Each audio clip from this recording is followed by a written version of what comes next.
Welcome, love, to Wild Flow, the podcast for wild and wise women devoted to honoring your body's wisdom, reclaiming your cyclical power, and walking as a feminine leader in life, love, and through your soul work and purpose. I'm Charlotte Puanto, embodiment coach, ritual priestess, menstrual cycle educator, and feminine business mentor, here to guide soul-led women to step forward as their most magical, womb-awakened, authentic, and sovereign selves. On the podcast, we have rich and deep conversations with women I deeply admire who are leading the way in the reclamation of sacred feminine power. Ready for a new episode, my love? Let's flow.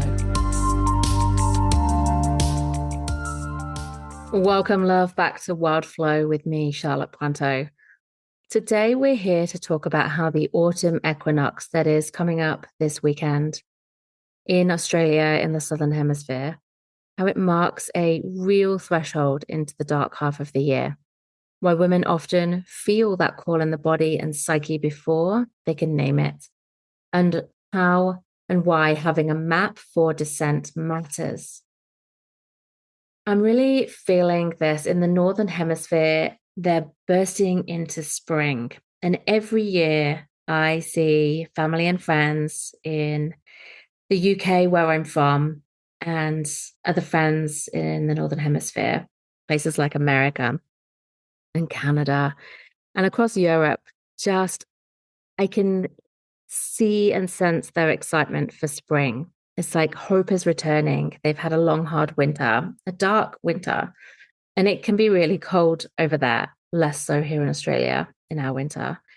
And as I sense and witness their excitement and joy for spring coming and the hope and possibility of their summer ahead, I have felt every year that I've lived in Australia this sense of kind of envy, like we're slipping into autumn. We're going in the opposite direction. And whilst we've just had our summer and it's been what it's been, whether wonderful or not felt hot enough, or it's been too wet, or it's been really long and hot and joyful, there's a sense of, and in my brain, especially as somebody who deeply embodies the cycle wisdom, the cycle and seasonal map of the year, and understands the medicine and wisdom of all phases of the seasons, all phases of the year. And I know it's our turn. We've got to have our autumn. We've got to go through winter. Like, we've had our fun. It's time to, let them have their turn. I still feel the sense of, I wish I could kind of hop over and soak up some of that sun and heat. And where I live in the Southern Highlands, we do have actual winters. It's not like if you don't live in Australia, or even if you don't know where I live, you might think that Australia's just got long, hot, summery weather all year long. Like, yeah, it does in parts. But here where I live, we get really quite long winters, and we have, the leaves fall off the trees. It gets dark at, certainly by 5 o'clock, and we have to put the fire on. We get frosts, and it even snows. So I know that it's coming. I know that it's important, but I can still feel this sense of hesitation. And that's okay. I give myself permission to feel that at the same time as trusting that autumn must come, winter is coming, and that's a good thing. So I've spoken on the podcast before about how autumn equinox, in terms of cyclical living, is like really linked to luteal premenstrual energy. It's linked to perimenopause. And I've talked as well about how to honor the season. But this year, something else feels alive, and it's deeper. I want to talk beyond just honoring the season. I want to talk about autumn as a threshold, the moment where something in the earth, and then often in us, begins to turn toward descent. As the light shifts, the energy shifts, and Earth full well begins to respond to the reducing light. The psyche shifts as well. And for many women, many of us, especially if you are a sensitive woman, if you're a space holder, if you're attuned to the earth and the seasons, if you pay attention, maybe if you live in a city, I sometimes wonder, I think back to when I used to live in the city and there was, less sky and less trees to observe. But if you feel it in your body, then you'll still know it. And you do feel it before you can explain it. So this year, I'm less interested in how to ritualize the season. And I'm really interested in sharing, reflecting on what this is asking of us in terms of descent. So the equinox, as I'm sure you're well aware, means equal night. So it's this point, this threshold where the day is as long as the night is as long as the day. It's a balance point. So it is really like a click of the fingers, a snapshot in time. But it's also the turning point. Here in the Southern Hemisphere, we cross into the dark half of the year. So the days will begin to shorten, the nights will begin to lengthen. This is the crossing over. Even though our days started shortening from winter solstice, this is the point where they'd become shorter. So obviously for those of you in the north, you're in the opposite energy. Your days are lengthening. And this might really resonate with you, this episode, in 6 months' time. And fair enough if it does, one to save and come back to. So something starts calling us inwards. And that might not always feel soft or romantic.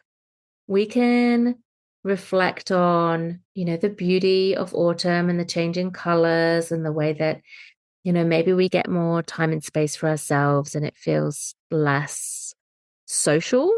And sometimes that can feel like a relief, but sometimes that can feel like grief as well. Maybe it brings a wobble.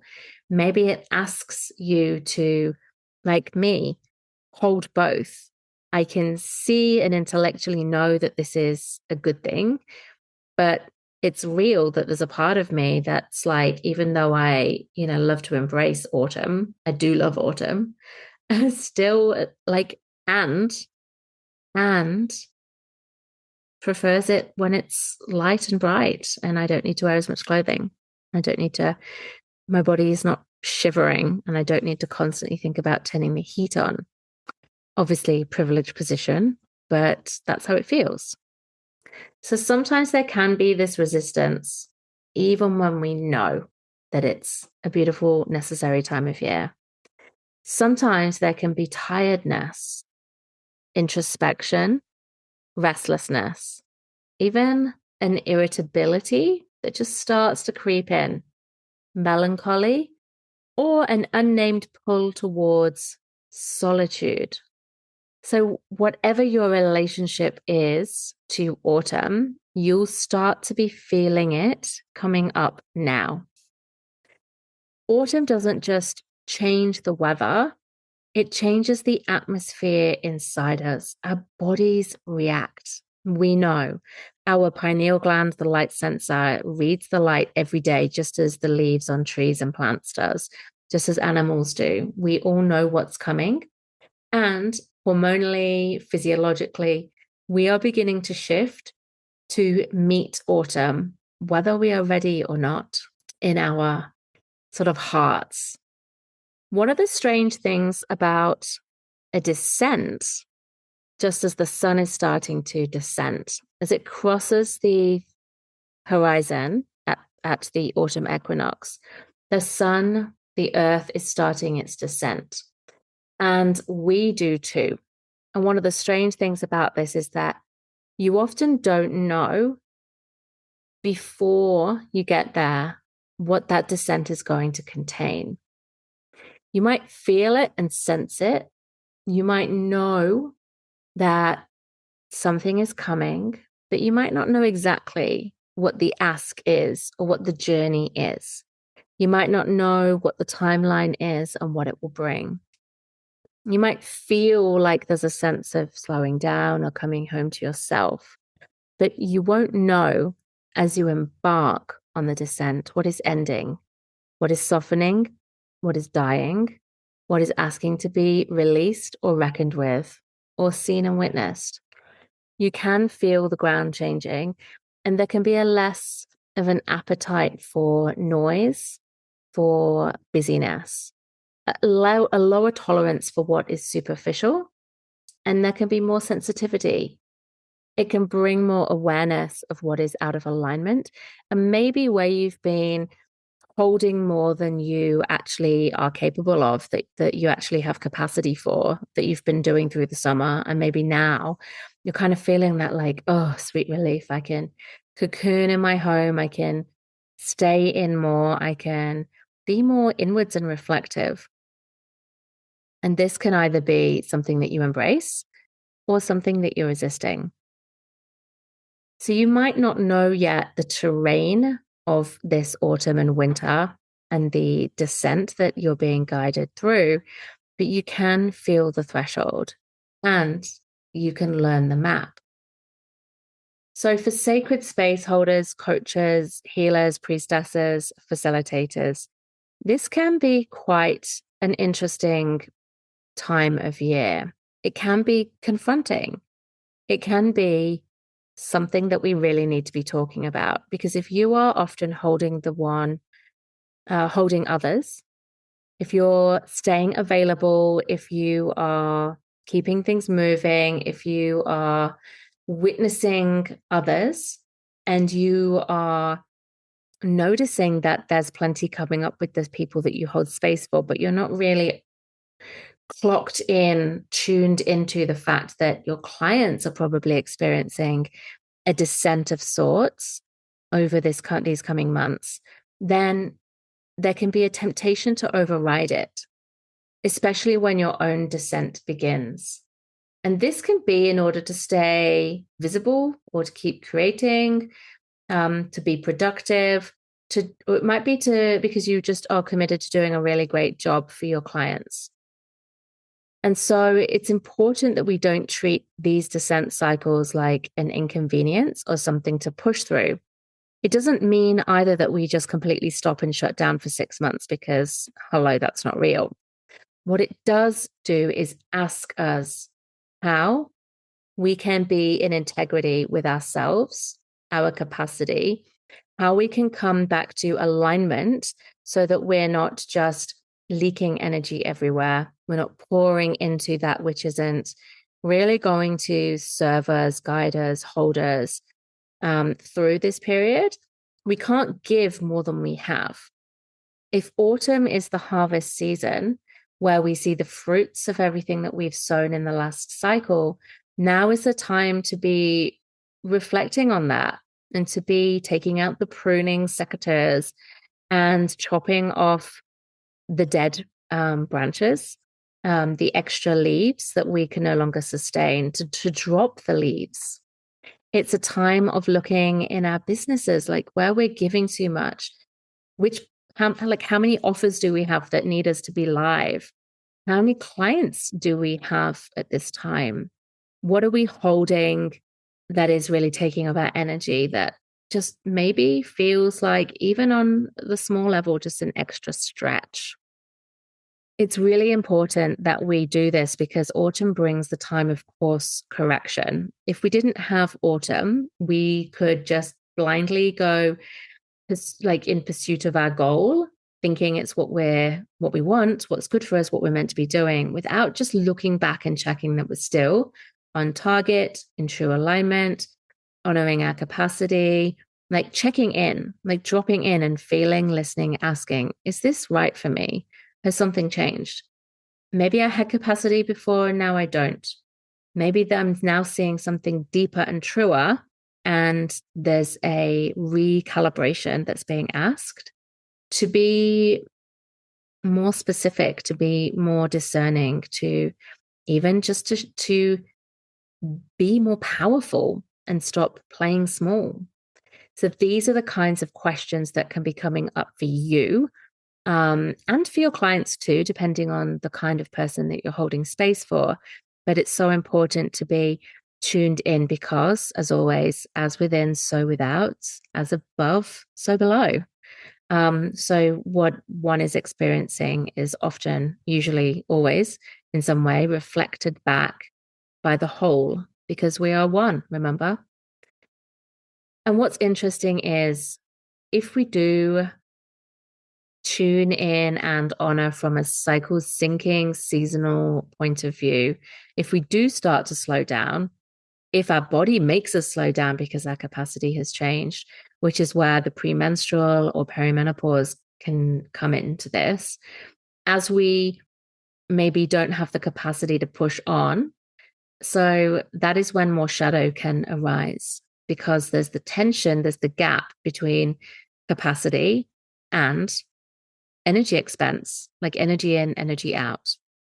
So more grief can surface, more truth can make itself known. And not because something is wrong, but because finally there's either enough quiet to hear what's been buried, or because our bodies just simply cannot keep up anymore. And the cracks begin to show. But through that crack, the light starts to shine. Remember, the insight, the gold, the wisdom can finally be seen. The slowing down doesn't create the shadow, it just reveals what was already waiting underneath. Many of us do grieve the loss of summer, and without naming it. So remember summer, the lightness, the warmth, the freedom, the sociability, the energy.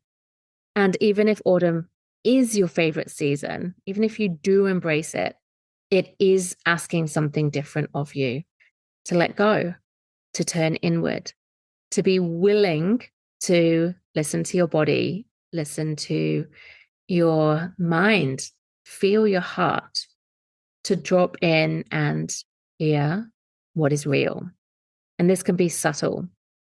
It can be more hidden. It can be easy to push aside. Many women know this feeling through the luteal phase or through perimenopause. And in this is where the body does reveal what we have been denying. And as our capacity begins to fall away and the deeper truth comes up, we really need to be tuning in, not just from a place of should, but from really taking this opportunity to prepare ourselves for what is coming through the autumn, through the winter, and the new season ahead. So it's really about not just embracing it for the light qualities, the power that it brings. We can all sort of tune into that. We can all feel, the qualities of the premenstrual or the qualities of perimenopause that, we can talk about and say are like powerful, like, giving less fucks and like having better boundaries and knowing ourselves better. Like, yes, it's one thing to say that, but the ask to actually embody that and integrate that is not as easy. So this is not about just enjoying the season and honoring the season, but it's really about noticing how it is working you on a soul and psyche level. One of the reasons dissent becomes frightening is because modern culture gives us almost no map for it. We are taught to push, rise, optimize, launch, perform, rinse, and repeat, but not how to go under, not how to let something die, not how to listen in the dark, not how to stay with ourselves when clarity hasn't arrived, and not how to call ourselves back to our center, even when we are thrown off, wobbled, triggered. It's not the avoidance of being triggered or the avoidance of shadow or the avoidance of, having a meltdown. It's the ability to call ourselves back to center, to recognize what's happening, to understand that, to have the tools, the support, and the witnessing to be able to do that. And this is why having a map for a descent is so important. It's not about needing to know what happens at every turn ahead. It's about knowing that descent is real, that it has phases, and that it's asking something of us. And usually that is to trust the dark. It's to listen deeply to ourselves. is to acknowledge the truth that we maybe have been like hoping would go away or hoping we'd figure it out. And it's to really just listen and receive. The ultimate purpose of a descent is surrender. There has to be a change. You cannot walk into a descent and leave unchanged. And that change doesn't mean life destruction and devastation. It means coming back to your center. So descending is not about failing. It's not about trauma. It's not about dark night of the soul. It's a descent can be sometimes big, but sometimes small. Every descent has its own trajectory, its own timeline, and its own depth. And it's not because anything has failed or not working, even though it can feel like that. It's just because you cannot stay bright or in full bloom all year, and it is necessary to come home. Knowing the map doesn't remove the descent or doesn't mean that you can avoid the descent. It just helps you not get lost inside it. You know how some people experience seasonal affective disorder? That is a descent that is very much triggered by the light. But a descent can be just simply letting go of our usual roles, like the frequency and output of even connecting with friends. It can be just staying home a little more. It might be sleeping more, resting more. It might be just dreaming into what's coming. It might be those moments of feeling like something in your work is changing or something in you is changing. And, oh, there's a little bit more clarity, or the next layer, the next piece that is now starting to come through. It might be an adjustment in your relationship. It can be anything at all. It doesn't need to mean a big spiritual crisis. But I really want to talk about this with you because it is so important to understand, to reclaim the framework for a descent and then the rise. Like, we can't rise if we don't descend. That's just flatlining. That's just switching off everything. And that's actually just staying stuck, not experiencing any growth whatsoever, out of fear of what might happen if you actually let go. But for others at times, and I'm sure we've all had one at least before, there can be really big descent cycles where there's a massive course correction in your life. For me, last year, I had a pretty big descent cycle happen. Last year was really challenging for me personally, but I'd kind of felt like maybe 3 winters in a row before that, I'd had like the experience of descent cycles. I've had big descent cycles previously in my life too.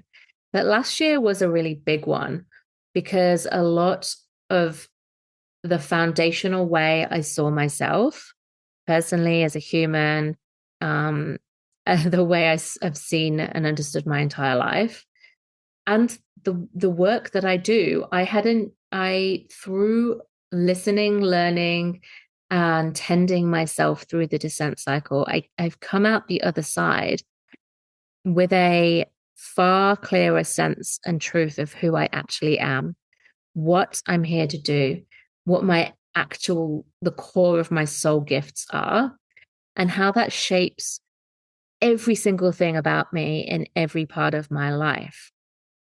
I know I'm still integrating this now, and I'm sure it had a bit to do with turning 40 at the end of the year as well. This year, who knows? Of course, I'm hoping that it's not going to be a great big reckoning again. But instead of being here with fear and trepidation, I'm once again honoring this equinox as the time where we step over the threshold into the darker half of the year. And I'm not gripping onto the rail for, in refusal to be taken under, but I'm also not throwing myself off the cliff either. It's about taking a breath and a step forwards, gently, tenderly, at each and every day. Not fast, not slow. It just is what it is. And with the awareness and appreciation of what autumn brings, what it brings to me, how I experience autumn, how I'm definitely experiencing perimenopausal symptoms, and how this is all part of a bigger picture overview of me and my life, my soul journey, my spiritual journey, I'm prepared. I'm not saying that there's no gold starring these situations, but having a map for the journey, even though I don't know the terrain of what this year will bring, this is what is so empowering. And so I want to speak to this now to remind you that this might come for you too. Not out of fear, I'm not here to scare you, but to just bring you awareness to remember, it's autumn equinox. This is where we take the step into the dark half of the year. And this is what I'm now aware of. I remember the map. We go through autumn. We go through the descent. We lay down what is not working for us. We go into the winter, into the stillness, into the darkness to find our inner light within. A part of us might die, and not to be dramatic, but that might be part of our ego, part of our identity. It might be a habit, it might be a relationship. It might just be a simple change. And from there, when we are ready, as the light begins to return, we begin the process of integrating what the change is and integrating who we feel that we are, calling on the vision for what is coming. And as the light returns, we are reborn. We have a sense of renewal, of creativity. Our energy comes back. And then we can implement the vision over the year. So there's always this beautiful cycle. And this is where I keep coming back to Inanna. Inanna is such a guiding goddess and myth for me. And she found me and she finds me again and again. It's not just a story about feminine empowerment. It's the woman who descends consciously through the gates. And at each gate, she has to remove something, a piece of her, in order to keep continuing on the path. She could turn around at any point and say, no, I'm not doing this. But it's that conscious, intentional choice, being rooted into the earth, allowing ourselves to be held, to remove a part of us, an identity piece, an adornment, protection, certainty, until she's stripped bare. And this is not, again, about self-flagellation or about suffering. This is just about coming back to our true essence. What is the core, pure essence of who you are? Because it's easy to forget. I know that with my menstrual cycle, with the moon, I set an intention. I set a year of the word. I set an intention for the year. And I know that I'm that person who diligently journals and does the rituals and reflects on what is being asked of me, sets goals, does the thing. And mid-year, I'd forgotten what my New Year intention was. Mid-cycle, I'm what was my day one intention again? And I have to go, oh, that's right. It's the coming back. Oh, that's right. That's it. That's what I set the intention of. That's what mattered. That was the direction that I chose for myself and received this cycle. So again, I'm not here to pretend that I'm perfect at anything. And I bet you're not either, because we're just not, right? We're not. So it's the coming back, remembering again. Oh, yes. Oh, yes. Oh, yes. That's who I am. That's what I'm here for. This is what matters. This is what I intend. What I love about the Inanna myth is, one, that it's the first written story ever and it was written by a woman and it's ancient. Two, that it just is still so freaking resonant today. Three, that it gives us a language for sacred descent. But then rising, So she is the queen of heaven and earth, and she intentionally chose to go under. But then she comes back and she reclaims her place as heaven and earth. But this time, she is all the better for it. She knows who she is. She is in better relationship with her power and her position. She doesn't abuse that. She is in wisdom. And so this gives us a map for the times we're being undone, emptied, humbled, initiated, for the times where we can't carry all our identities with us, for the times when we just wonder what the point of all of this hardship, suffering is, where we can't see what the point of it, what we're here to learn, what's it all about, why is this happening to me? It's that reminder of there is wisdom in this. Stay with it, stay present with yourself, call on the support you need. And can you come back to your center even when you're thrown off it? Can you come back to your path? Can you remember who you are? There are parts of the feminine and feminine power that can only be recovered in the underworld. And for me, this is some of the greatest wisdom that I live by. Because the exiled feminine is the part that was shamed. It's the part that has been tabooed. It's the part that patriarchy is jealous of. And so it's the part that has been cast aside, cast out of heaven like Lilith, because she wouldn't lie under Adam and they brought in Eve, who would. It's the parts that have been over adapted, domesticated, that have been made palatable, that have made us be good girls and give all of ourselves to other people, which basically leaks our power so that we can't rally and rise and advocate and do all the important things that we are here to do, especially now. So without a map, the underworld feels like a failure because we've been told it is. But in the underworld, that's where we reclaim these lost parts. We call our power back for ourselves. We call back our ability to tell the truth and to stay centered in difficult times. And I think we really need these skills right now. So with a map, it actually becomes initiation, not failure.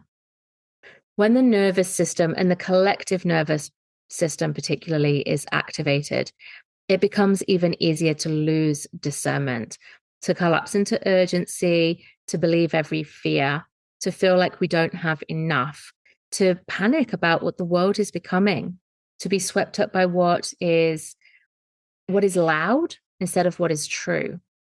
And so the ask is, what is actually mine right now? What is fear contagion? What is the next true thing? What needs tending in me and in the collective? What needs witnessing?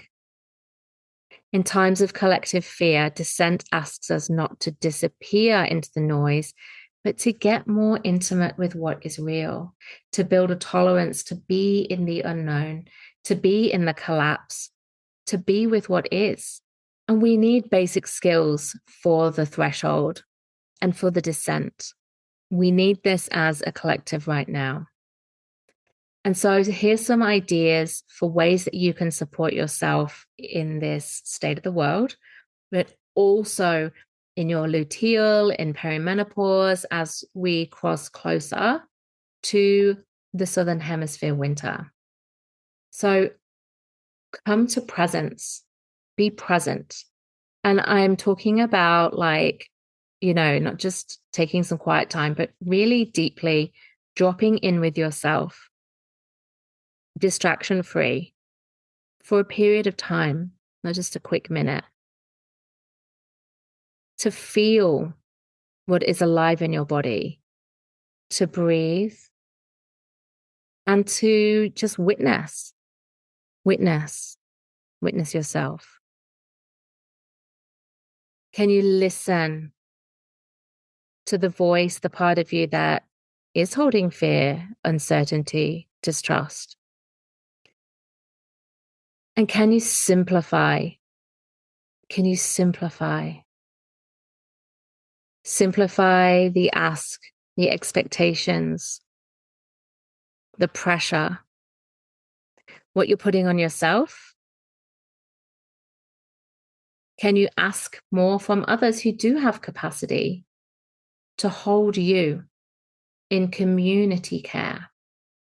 We need to come together, not to share stories and raise the frequency of fear, not in a way that elevates fear, but to be together, to lean into each other's hearts, arms, wombs, nervous systems.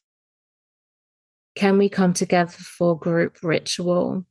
Can we come together for spaces where we can be heard and witnessed?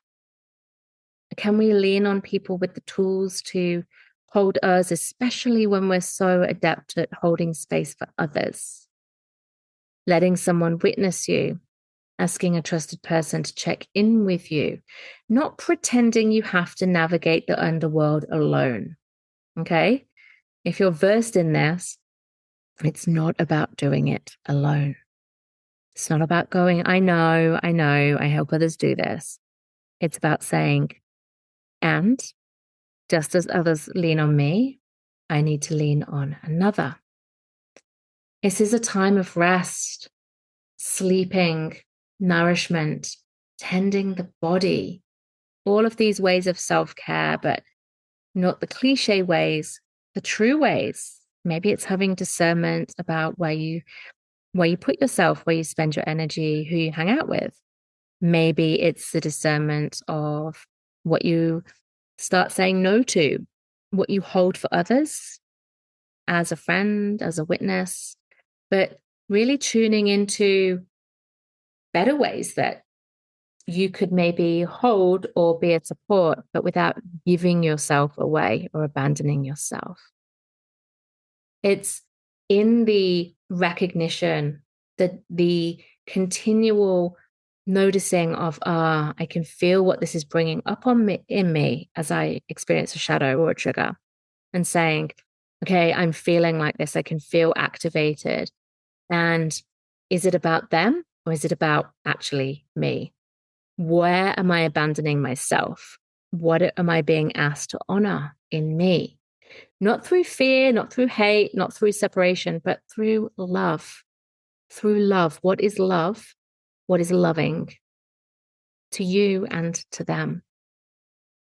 Staying close to your body, your sensations, and your truth that gets to move as you move your body. So really calling you into sacred movement, embodied movement, whatever that is. Sometimes exercise that helps you to shift energy, but maybe feels like you're, physically working out. That can be really helpful for shifting, moving, releasing energy, but also allowing yourself energy that lets the tenderness in, that releases the tears, the anger, the frustration. So can you stay? The invitation I have for you is, can you come back to your center, even when you wobble, even when you're in shadow, even when you're in fear? What does that mean to you? Can you take one step in front of another? Can you walk this path? The descent doesn't need to be dramatic to be real. Support is not weakness, it's wisdom. So one of the healthiest things you can do before terrain deepens is make sure somebody knows that you are walking into it, because I know that you're not going to be the only one. Can you share this even with your friends or your beloved, so that you have a shared understanding of what it means right now at this time? This really matters in leadership, as I've said. And I just want to really bring this back to this point. Women who lead need to know how to descend consciously, not just how to rise, not just to be continuously chasing growth or expansion or, even like certificates and learning, but it's all in the integration, right? It's in the embodiment. How are we walking our talk? Leadership's not only visibility and momentum, it's also honesty, surrender, discernment, death, reorientation. A woman who has a relationship to dissent becomes steadier. She's less likely to panic in the dark. She's less likely to abandon herself when certainty drops away, and is better able to return aligned. The women who know how to descend consciously become different kinds of leaders on the other side. And I'm sure you can think of all of the ways that these skills will hold you as you lead, as you grow your business, as you maybe raise your family, as you navigate change in your body and in the world. Think about in your business the ways that you have to constantly face the unknown, put yourself out there. There's a real vulnerability that comes from doing this kind of work. I know that you know it. Being able to walk these descent paths, not with all the answers, not in perfection, but the willingness to follow the map and to come back to your center. This is serious work that holds your future rising by descending now. So this is why I work so closely with Inanna. This is why I held the temple journey last year with Inanna. And this is why I'm so called to offer this now as an online experience. I don't think anyone needs another surface level conversation about empowerment or even surface level ritual. It's like we need the spaces that honor descent, that hold the stripping, the surrender, the grief, the reclamation, and the rising, that give us these skills to be sacred feminine leaders that the world needs now and that we need to be. The world is asking us to hold more, but we don't have to hold it all. We hold ourselves first and we allow our roots to grow deeper. We allow ourselves to return to our essence and our truth, to strip away what's not in alignment. It's the clearing out, and the coming back to center. So this is why I'm going to be offering the Inanna journey over these autumn and winter months of the Southern Hemisphere. And I'll be sharing an invitation and opening doors in the second half of April to hold us on this path. And for those in the Northern Hemisphere, this will be obviously through your lighter months, but still the process of growth and expansion. And the time that we're living in the world, no doubt, is like a collective underworld, a collective descent. So this might be medicine for you too. So this equinox, it just feels like the beginning of that conversation. This is the doorway in. And so if you can feel that, if you can sense it, even if you don't have meaning for it yet, then you'll understand why this work matters. So love, if you can feel autumn already starting to work on you, trust it. If you are becoming aware that there is a descent happening, an invitation that's calling you forwards, can you trust that and answer the call, knowing that it's for you? You don't need to have the full terrain understood, mapped out. It's certainly not about preparing and having all of the answers so that you've got, your full toolkit and you're like, pew, pew, pew, when something comes. It's about the willingness to meet what's there. It is a powerful process. It doesn't need to be scary. It just needs to be intentional. Remember, the descent is not punishment. It's a return. And when you know how to walk it, the truth becomes a place, the dark becomes a place of truth. It's not something to fear. It's something to welcome as initiation that is meant for you. So my love, blessed autumn equinox, wherever you are.